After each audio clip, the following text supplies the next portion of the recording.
40 years since the quarry closed. It's not difficult to recall all the industry and the community spirit and the prosperity that is brought to this area. But one, of course, must never forget the suffering and the sickness that also came in its wake. I can refer to my own personal experience and my family's experience, and I'm sure when I relate what transpired, is that we'll relate to hundreds of other families in this area.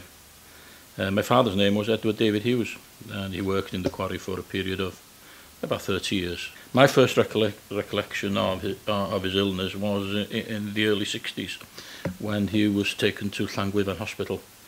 We as a family didn't know what the problem was, but what I can recall is that my mother used to visit him, I think it was once a fortnight, and DM, the coach company from Llanrug, had a special bus going, I think every fortnight, and this bus was full of wives going to visit their husbands at Llangwyfan, and it showed the extent of the illness and the suffering that was around here. This was, of course, caused by the dust, silicosis or pneumoconiosis.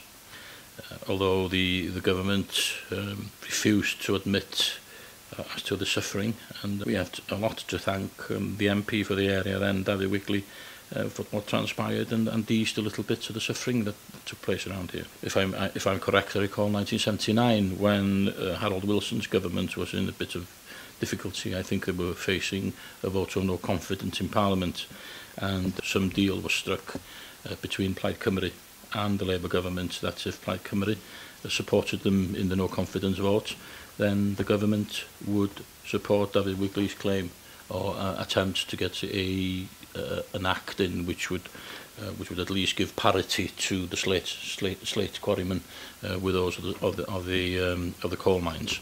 The government lost the vote, but to be fair to them, they did adhere to their promise, and shortly after the act was passed, which gave compensation to silicosis or pneumoconiosis sufferers from this area. Of course, the passing of the act didn't mean that an easy path was to be had to receiving compensation or for the disease to be recognised. I recall that in the 70s and early 80s, my father made several attempts to get his disease recognised, and all ended in failure. Appeals were made, and again those were refused. And my father was rushed to Walton Hospital, and I think this was in 1991.